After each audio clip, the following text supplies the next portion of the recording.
Amados, eu gostaria de, antes de dar o endereço do texto bíblico e de expô-lo, gostaria que nós aqui fizéssemos uma reflexão. É claro que eu os convido a estarem apenas pensando naquilo que vamos colocar aqui. Nesses tempos de pandemia, nós temos visto Deus operar maravilhosamente, transformando muitas vidas, principalmente consagrando a vida de vários cristãos, tanto daqueles que já viviam de forma piedosa e consagrada, como daqueles que faltava, vamos dizer assim, maturidade e consagração. Nesses dias de pandemia, temos tido tribulações, provações, e de formas diversas, não só através da doença, da morte, das perdas, que vem acompanhada de sofrimento, mas também com a paralisação que houve em parte do mundo, desemprego, de uma forma também perseguições, injustiça. Temos visto desde o início dessa pandemia uma forma clara, e eu não temo em falar aqui, uma forma clara de cristofobia. É interessante, quando eu pensei em fazer algum estudo nessa área, quando recentemente estava estudando, fazendo mestrado, a literatura nessa área é pouquíssima, são poucos os livros que têm o título como cristofobia, em relação à grandeza de que esse ato acontece há séculos pelo mundo afora. Por que nós podemos falar isso? Estabeleceram-se nos governos mundiais algumas instituições que seriam essenciais, e a igreja não foi incluída. Justo a igreja, que tem ao longo dos séculos servido de consolo, de amparo, de conforto e até de assistência social ao mundo que sofre, a igreja não foi incluída. Não nos esqueçamos disso, irmãos. Isso é uma forma de desprezo, de perseguição. Igreja cristã?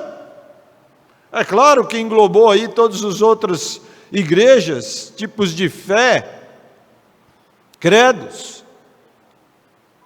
Como não pode ser essencial?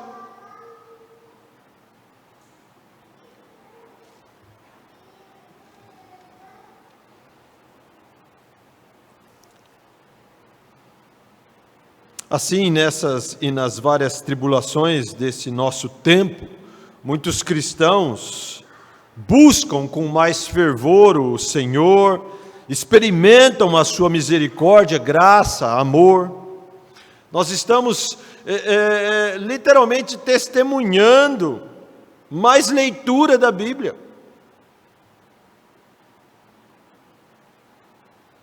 mais orações, mais consagração, santidade, devoção, liberalidade, desprendimento, valorização da igreja, valorização também dos seus líderes, ministros.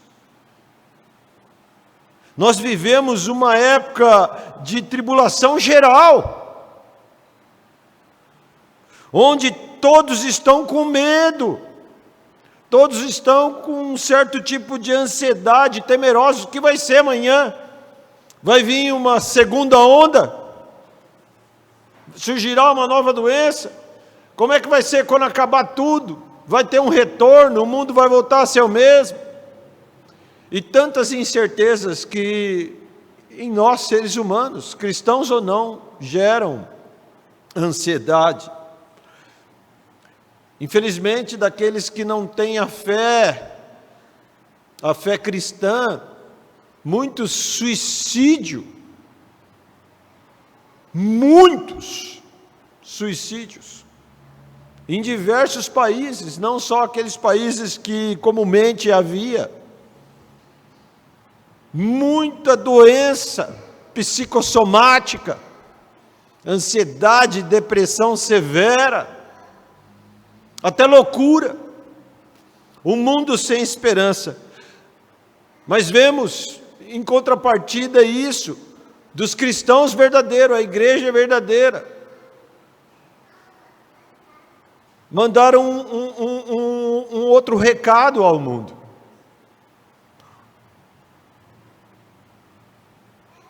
Buscando confiantemente mais o Senhor e a sua palavra, vendo o operar da poderosa mão do Senhor, onde antes não viam. Muitos cristãos frios, que antes levavam a vida, agora estão vendo as pequenas e grandes coisas que o Senhor tem operado e chamado isso até de milagres, e são milagres. O Senhor tem provido as famílias, o Senhor tem unido as famílias, os cônjuges, os filhos, as escolas de forma sobrenatural. Eu posso dizer isso, eu tenho uma professora em casa, tem procurado não perder o ritmo, continuar ensinando em todos os níveis, desde os pequenininhos até os mais adultos. A igreja agora, mais do que nunca, sendo valorizada. Amados, num certo sentido, essa pandemia tem sido uma bênção. É incoerente falar isso, mas numa perspectiva cristã, não positivista, ilusória. Esse pastor está viajando. Eu estou dizendo no meio da verdadeira igreja de Cristo. Essa pandemia tem sido uma bênção.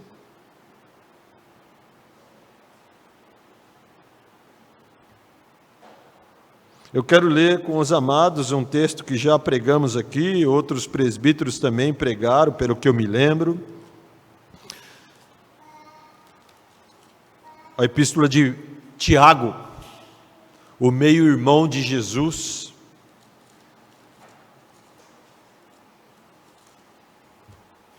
Lá no capítulo 1, do verso 1 até o verso 4.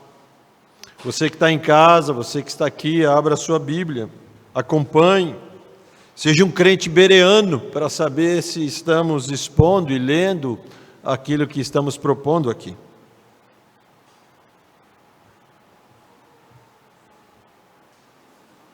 Provações são poderosas bênçãos dadas por Deus.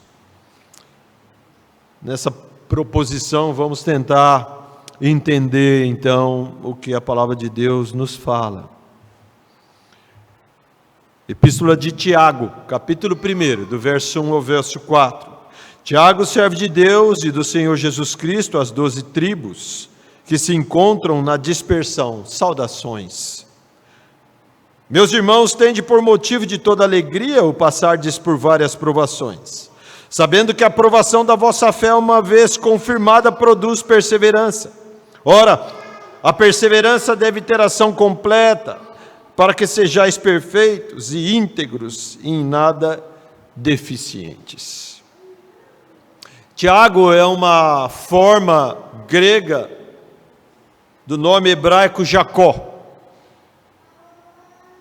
que significa suplantador.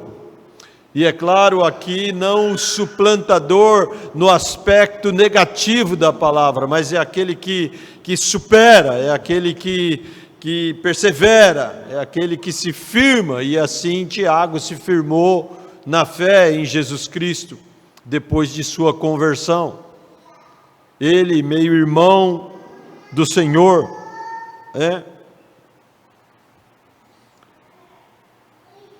chamado assim, Tiago, o justo pela tradição. Tiago não cria em Jesus antes da crucificação. Se você quiser anotar, você pode ver isso lá em João 5, 7 e 5. Não vamos passar todos os versos aqui lendo. É possível que a conversão de Tiago tenha se dado após a ressurreição de Jesus Cristo, quando esse lhe apareceu. Jesus apareceu a Tiago. Lá em 1 Coríntios 15, 7, você também vai ver isso. Ele se juntou aos discípulos, está registrado lá em Atos, capítulo 1, verso 14, tornando-se um apóstolo, isso fundamentado lá em Gálatas, capítulo 1, 19. Tiago era uma das colunas da igreja de Jerusalém, Gálatas 2, 9 vai falar isso. A sua liderança, ela obteve um grande destaque, conforme se observa no livro de Atos, capítulo 12, verso 17, capítulo 15, verso 13 a 29, capítulo 21, do verso 18, e também Gálatas 2, 12, como já dissemos. Tiago veio a ser chamado o justo, por sua integridade, e também chamado de joelho de camelo, por suas orações incessantes, onde ele marcou, segundo historiadores, marcou o seu joelho com calos, em virtude de suas constantes orações. Aqui o plano de fundo, como na saudação, Tiago escreve as 12 tribos que se encontram na dispersão. Quando ali a perseguição começa em Jerusalém, a igreja se espalha. A cristandade nova ali, recém-nascida, se espalha então. Eles tinham que obedecer à ordem do Senhor, pregar em Jerusalém, Samaria, em toda a Judéia, até os confins da terra. Mas parece que eles queriam só ficar em Jerusalém, estava muito bom ali. O Senhor então permite e promove a perseguição, tribulações, provações, e a igreja se espalha. E agora então, esses cristãos espalhados pelo mundo, eles também enfrentam perseguições, opressão, injustiça, difamações, diversas provações e tribulações, por serem seguidores de Cristo. É claro que também eles precisavam de instruções, de algumas correções. Pensemos que não havia Bíblias como nós temos hoje, tantos pregadores, mestres, pastores, igrejas, eles estavam ali sempre em constante aprendizado, no sentido de ter um material em mãos que era muito raro, as cartas, as epístolas. A data aproximadamente dessa carta foi escrita no ano 45, depois de Cristo. O tema principal seria uma fé provada, uma religião prática.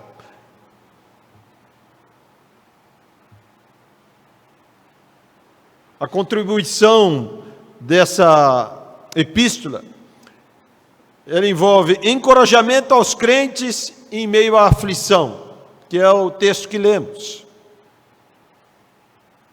Ela também vem remover a ideia de que a fé pode estar presente sem transformação de vida. Tiago, ele luta com isso. E ele firmemente exorta esses irmãos a demonstrarem fé viva, fé operante. Aquela dicotomia de fé sem obras, que ele trabalha de forma maravilhosa. Ele também condena o mau emprego da língua, Ele é um dos apóstolos que fala e faz uma alusão à língua como uma pequena faísca de fogo, mas que incendeia uma floresta inteira, ou um leme de um navio que, em proporção ao tamanho de um navio, é pequeno e conduz esse aonde quer. Ou um freio que dirige um animal. Ele então também ressalta a verdadeira sabedoria, dizendo: olha, se alguém precisa, peça a Deus que liberalmente Ele dá. Vem nos falar também da questão de pecados e de cura, usando de forma brilhante a figura de pastores, de presbíteros, que impondo as mãos na situação ali de que se há problema de doença, e ali eu entendo problema específico de pecado, porque muitos cristãos já naquela época ficavam doentes por causa de pecado. Hoje parece que isso não é mais permitido pregar, né? Tem muitos cristãos adoentados fisicamente por causa de não saberem ou não quererem conduzir suas vidas como Deus assim opera. Não estou dizendo que todos, mas muitos. Ali era o contexto de Tiago ensinando isso. Enfim, eu vou pregar somente nos 4 versos. Eu quero aqui então propor uma proposição, né, que diz assim: o cristão, quando passa por provação, deve alegrar-se de todo o coração. Vou repetir: o cristão, quando passa por provações, deve alegrar-se de todo o coração. Aqui então eu quero propor 3 resultados que as tribulações, as provações produzem nos cristãos. 3 resultados. O primeiro então deles é a alegria. O verso 2 vai nos dizer isso na sua primeira parte. Meus irmãos, tende por motivo de toda a alegria o passar por várias provações. A primeira vez que eu li, ainda lembro, quando recém-convertido, a primeira vez que eu li esse texto, eu confesso aos irmãos que não entendi. E eu não só entendi, mas relutei em aceitá-lo. Afinal de contas, o texto diz: tende motivo por toda a alegria o passar por várias provações. Algo incoerente à nossa perspectiva, expectativa de vida. Porque quem quer sofrimento? Provações, tribulações. Quem quer isso para si? Esses são motivos para chorar, não para se alegrar. Aqui o autor, ele força mais ainda a barra quando dá adjetivos, né? Uma grandiosa alegria, toda a alegria, pular de alegria. Uma reação meio incoerente, algo que é incompatível com a nossa natureza caída. Ninguém quer isso.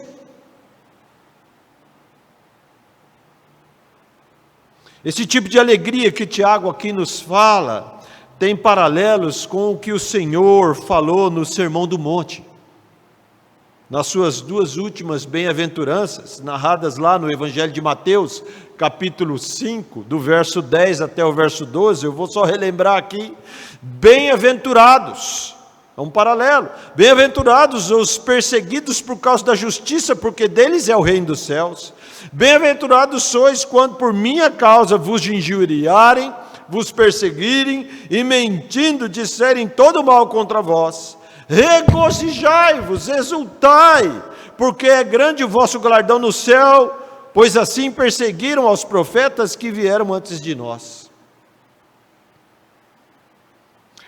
Talvez Tiago, irmão de Jesus, meio-irmão de Jesus, quando Jesus, no início do seu ministério, como dissemos aqui no início da liturgia, antes das perseguições acontecerem, das provações acontecerem, Tiago ali, como um espectador da família, o irmão, ouvindo isso,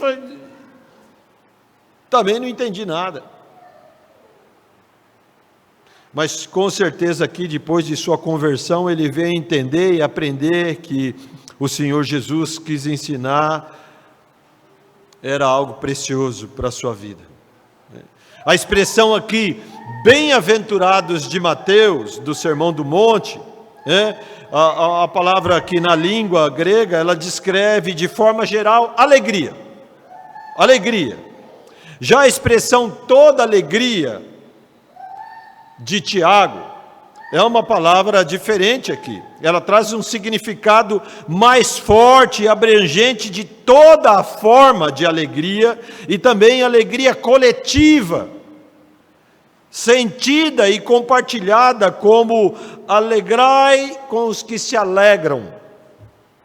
Então tem aqui sim uma conotação diferente. O outro verbo aqui importante que nós devemos explorar para entender esse contrassenso de se alegrar com algo que é ruim, como as provações, é o verbo passardes, que não só descreve um momento, mas o estar envolvido de forma inteira num processo cujo exemplo pode ser tentação contra a fidelidade, a integridade, a virtude, a perseverança do cristão.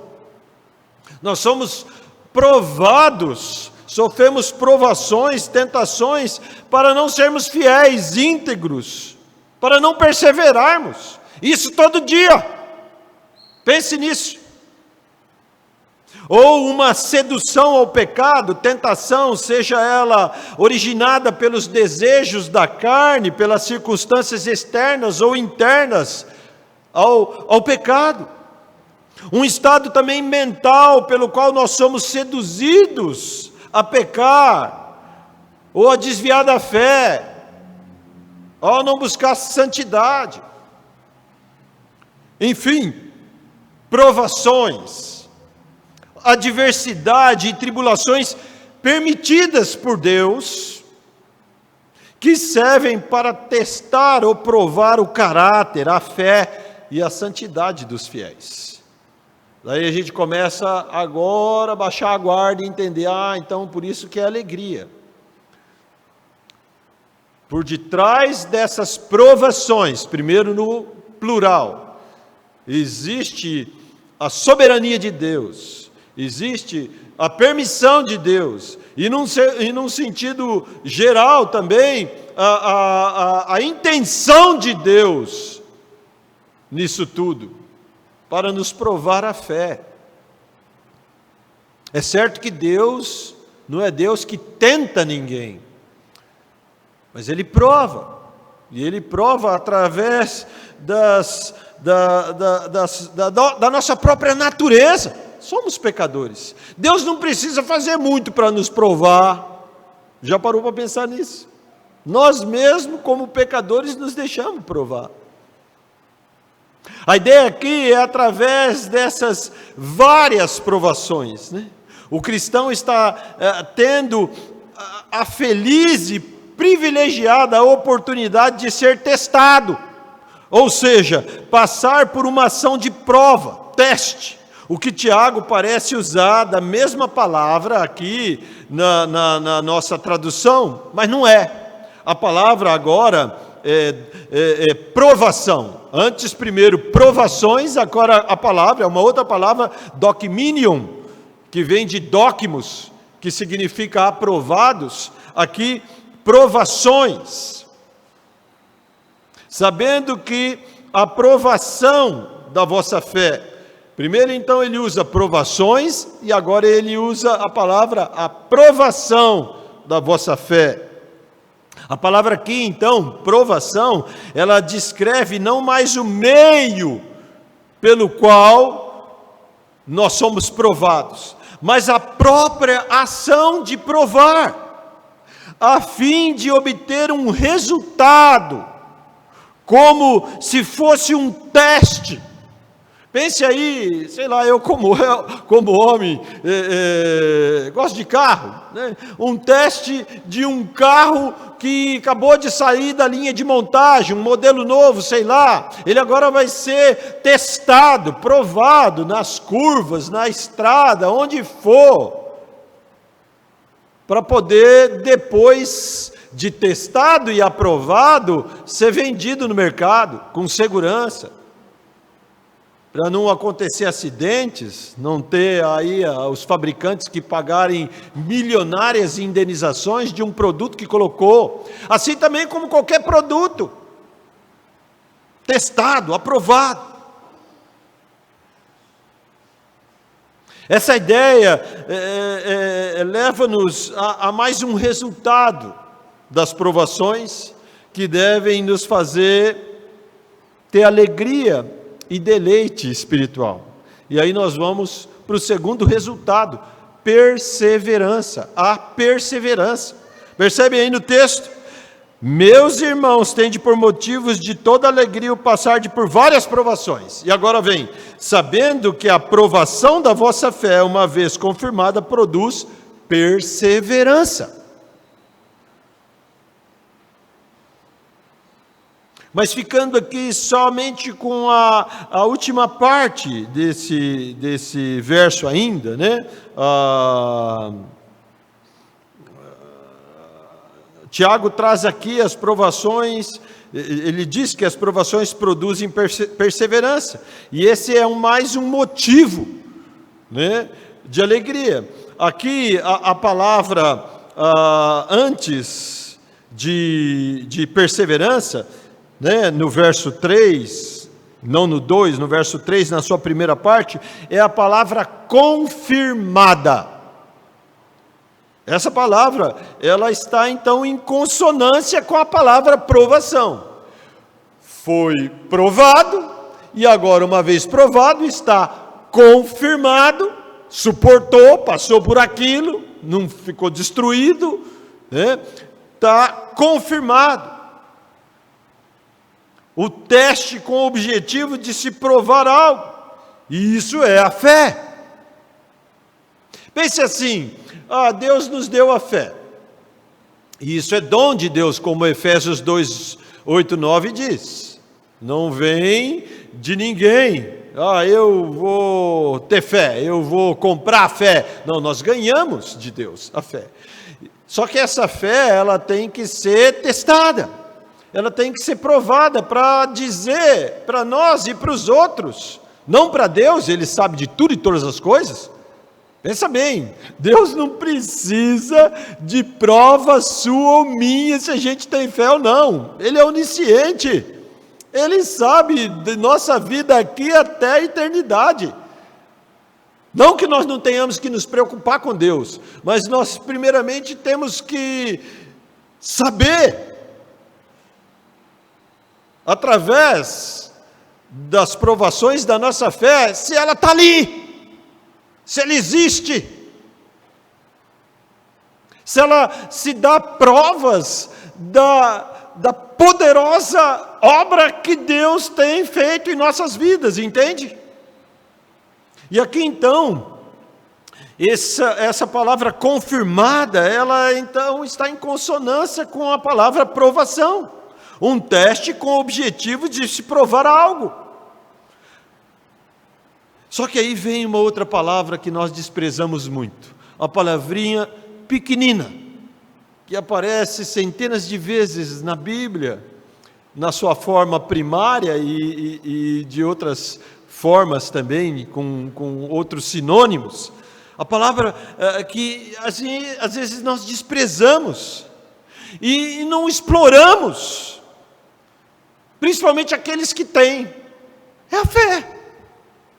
Se eu perguntasse aqui para os irmãos, ou para que os amados que também nos ouvem, explique fé, demonstre em palavras o que significa fé, primeiro para você, porque você não só vai explicar, mas você vai tentar, de uma maneira ou de outra, verbalizar aquilo que você tem, e tem experimentado, e está aí, não é oco, não é só palavra. Fé. Vamos explorar algumas questões aqui da própria palavra e o significado que ela tem na Bíblia, né? É a convicção ou crença que diz respeito ao relacionamento do homem com Deus, com as coisas divinas, geralmente com a ideia inclusa de confiança, fervor santo, algo que veio e que é dado por Deus, dado aos santos. Fé, nesse sentido, do cristianismo, é algo que Deus nos deu e que nós testificamos dela, provamos dela, vivemos por ela todos os dias. Fé em um Deus Pai, a convicção que Deus existe, que é criador e governador de todas as coisas. Opa, governador de todas as coisas? Deus soberano. Lembra lá, estudamos alguns meses atrás os atributos de Deus. Ainda vamos concluir alguns, né? Se nós temos essa fé que é um Deus poderoso, soberano, que tem o controle sobre tudo, todas as coisas, um Deus onisciente, onipotente, onipresente, que nada acontece segundo o conselho de sua vontade. Se eu tenho todo esse conhecimento, não pode ficar só no nível de conhecimento de saber. Tem que fazer a fé que está em nós corresponder a essas verdades. Entende? Daí, nós podemos até ficar ansiosos, ter medos, ficar tristes com todas as situações de tribulações, de provações, de provação que podemos ter, mas nós sabemos em quem temos crido, amém? E que Ele é poderoso, não só poderoso para nos livrar dessas provações, tribulações, sofrimento, mas para também, por meio delas, nos fazer melhores para a honra, glória e louvor dEle. Amém? Nós precisamos pensar nisso, daí podemos sim dizer, essa pandemia tem sido uma bênção.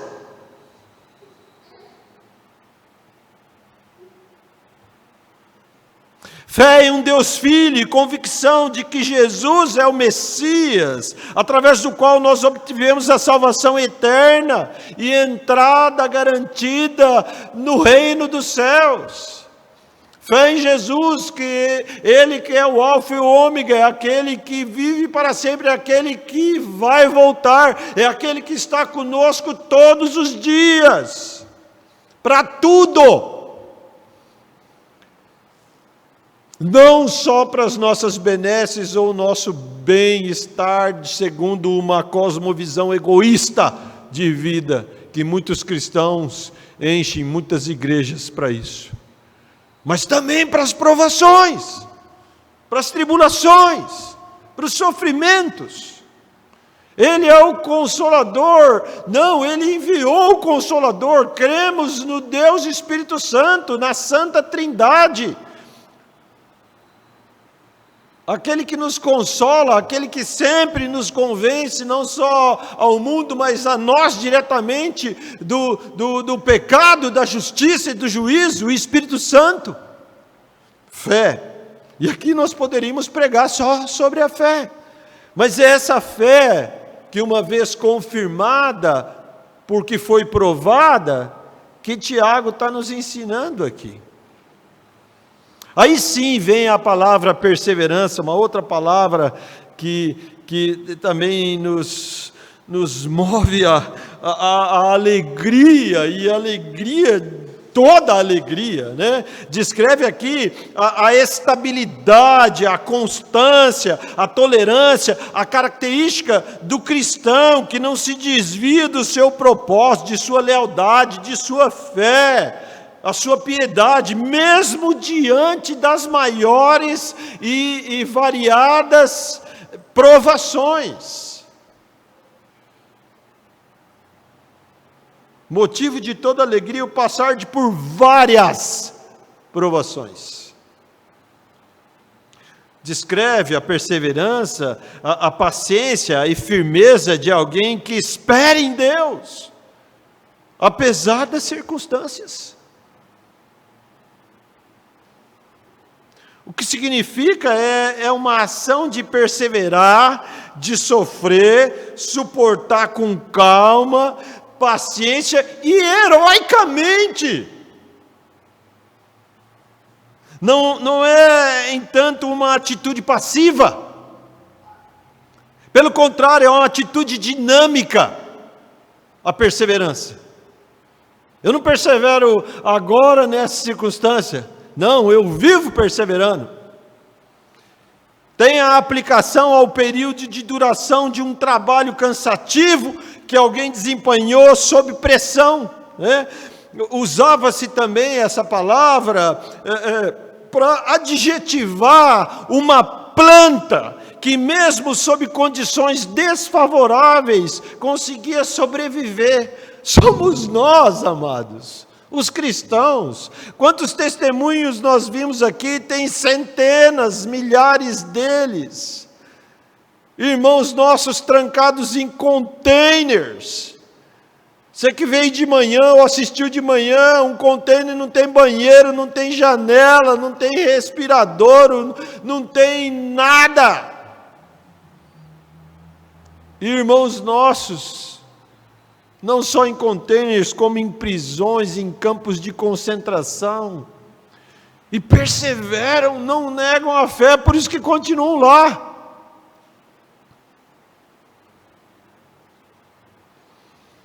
Uma ilustração bíblica negativa e positiva foi por falta de perseverança que o grande rei Salomão caiu.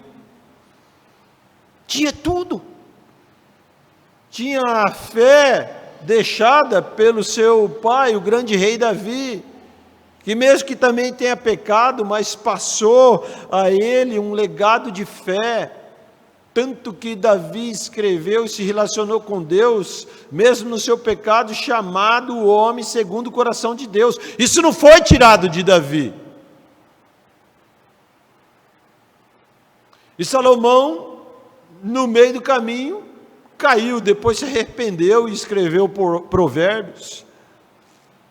Já o perseverante Caleb, juntamente com Josué, perseverou e ele herdou a terra prometida, não se acovardou diante da visão, da iminente tribulação, provação que teriam de passar para ali conquistarem a terra que Deus tinha dado a eles. Gigantes, grandes muros, grandes exércitos, gente perversa.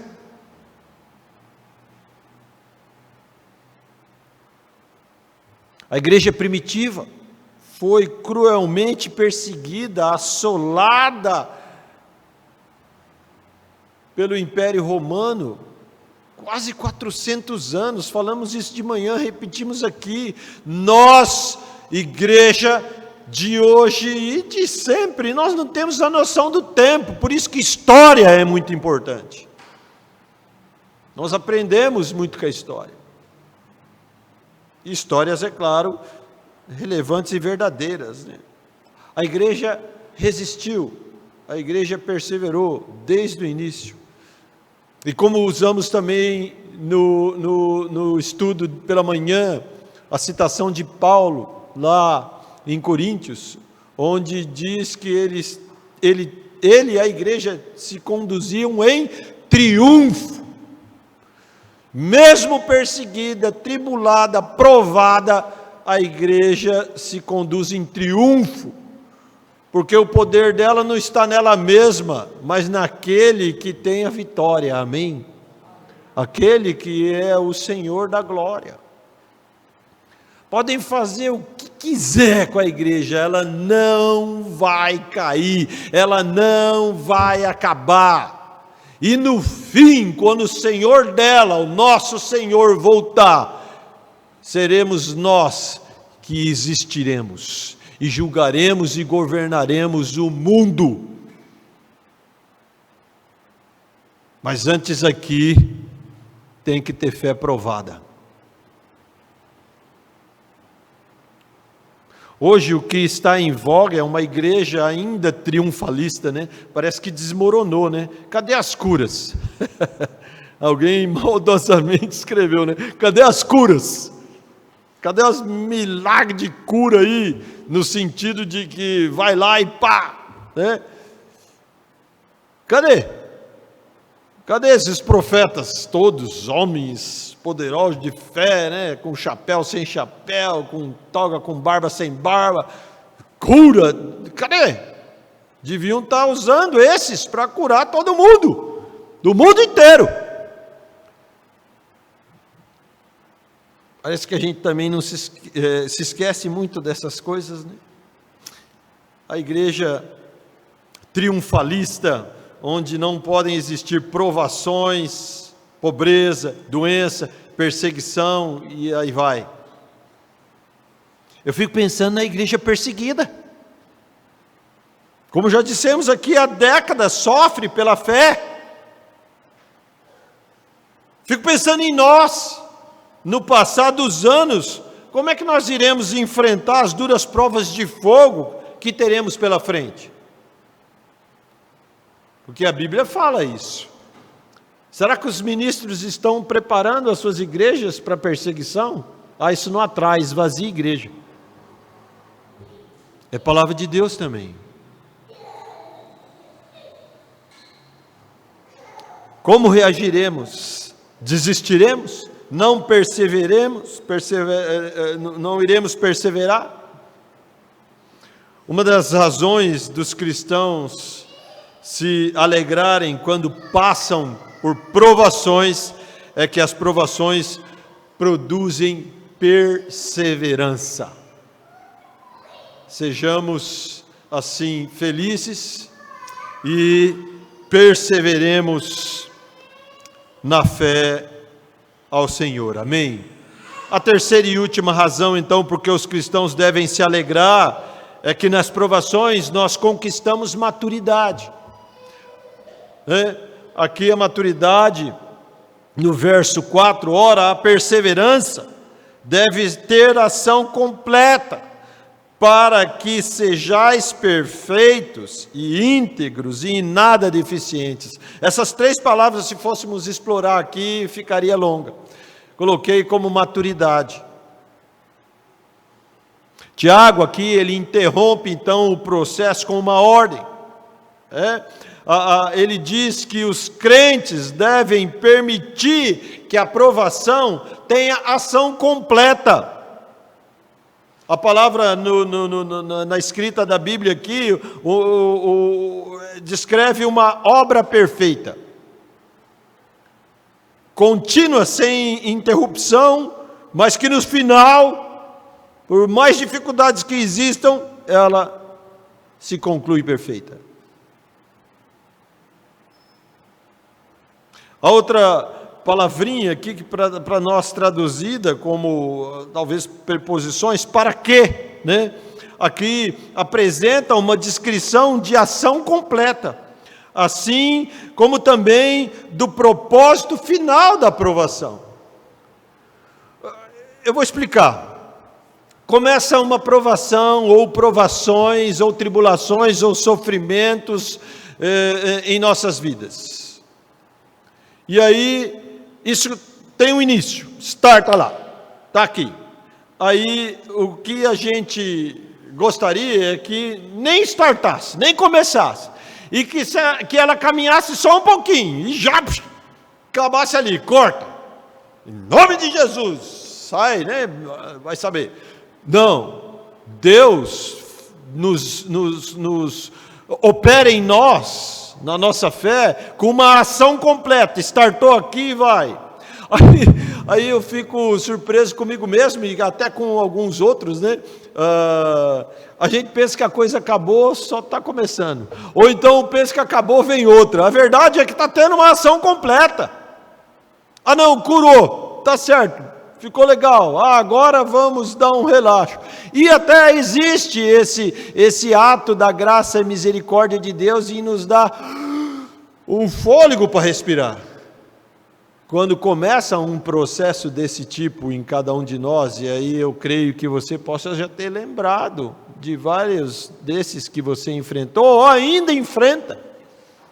É um processo, e que se interrompido no meio do caminho, fica incompleto, fica manco, fica deficiente, não amadurece,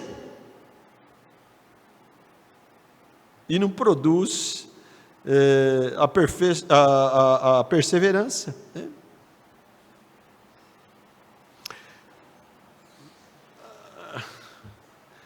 A minha esposa e eu, nós gostamos de cozinhar, né?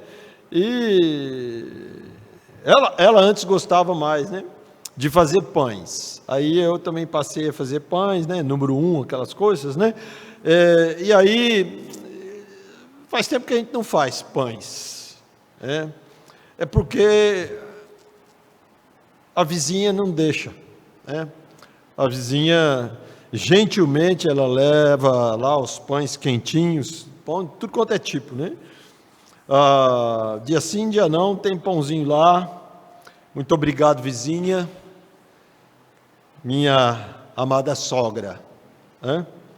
Mas existe uma situação que pode acabar com uma fornada de pães, né? Se acabar o gás no meio da fornada, se acaba o gás no meio da fornada, o processo de crescimento é interrompido. Aí já era. Pãozinho não cresce e fica tudo defeituoso, imperfeito. Você está falando de pão? Opa, pão no forno, forno é frio ou quente?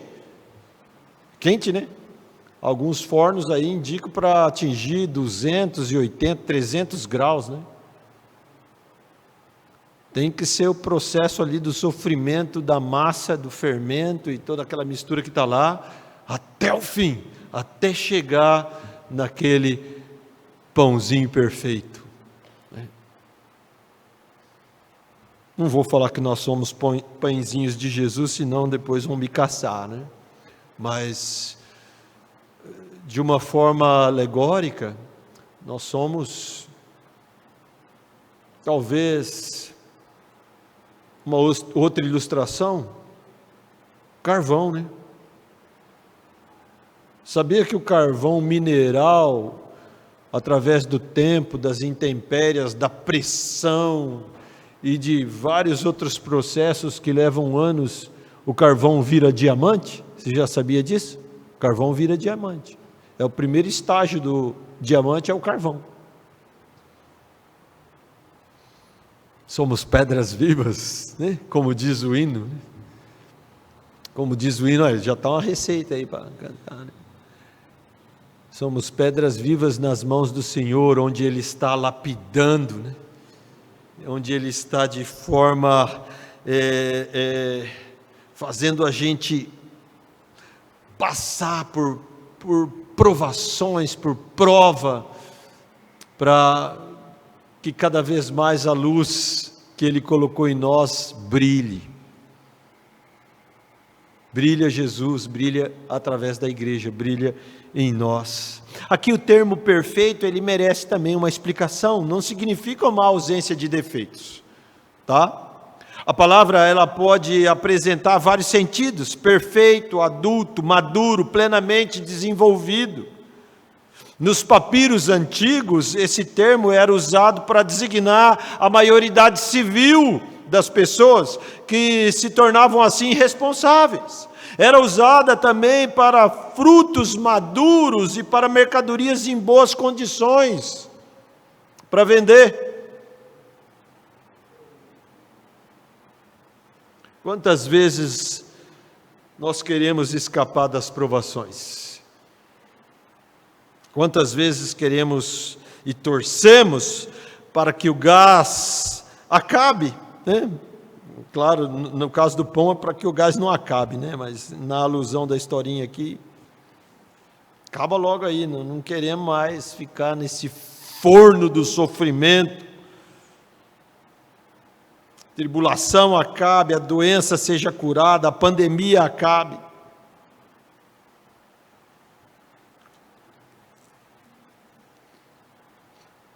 Mais uma vez, quando eu vi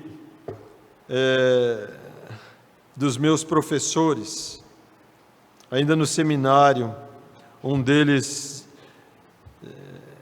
eu falei, esse cara é demagogo. Ele falou assim, vocês devem buscar desconforto, buscar instabilidade. Eu confesso que foi difícil ouvir. Depois eu comecei a me lembrar que foram nos momentos de provações, tribulações, sofrimento, que eu tive mais comunhão com o meu Senhor. Não sei você.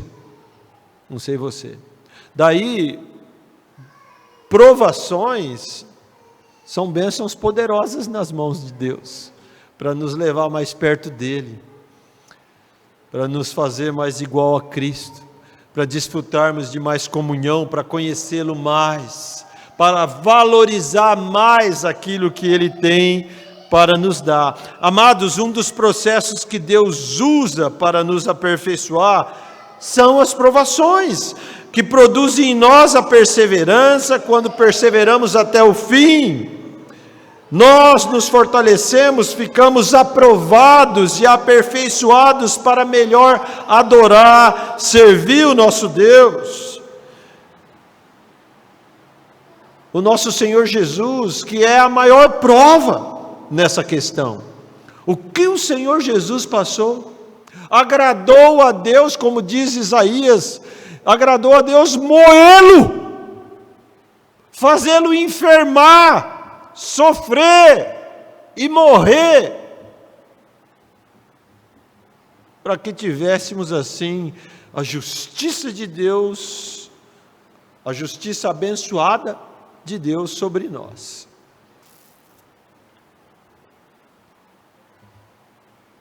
Quando passamos por provações, não fujamos delas, antes peçamos a Deus ajuda para enfrentá-las. Amém? E aqui então, as 3 razões que temos para nos alegrar quando nas provações. De trás para frente, maturidade, a perseverança, e a própria alegria. Vamos orar. Senhor Deus, muito obrigado porque o Senhor nos ensina de todas as formas, não só nas bênçãos, no bem-estar geral, mas também nas provações, nas angústias, nos sofrimentos. Que o Senhor cada vez mais nos ensine a viver, sabendo que o Senhor é aquele que nos ama com amor eterno, e que o seu amor também se manifesta nas provações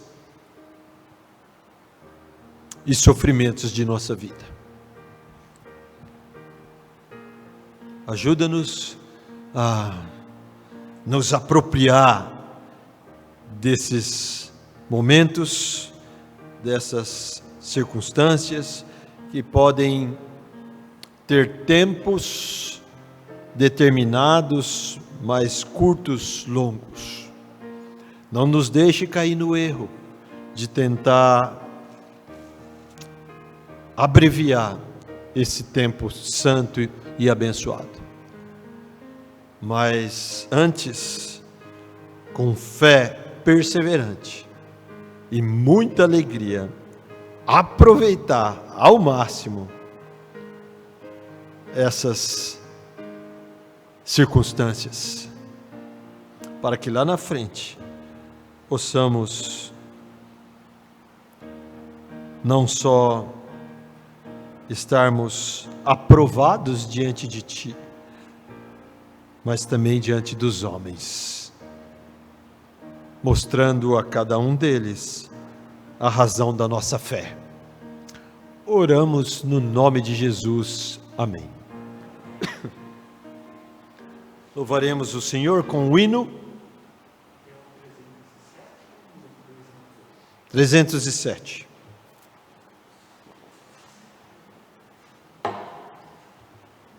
Após o hino, nós impetraremos a bênção e também encerraremos a nossa transmissão a você que está nos acompanhando em casa. Hino 307.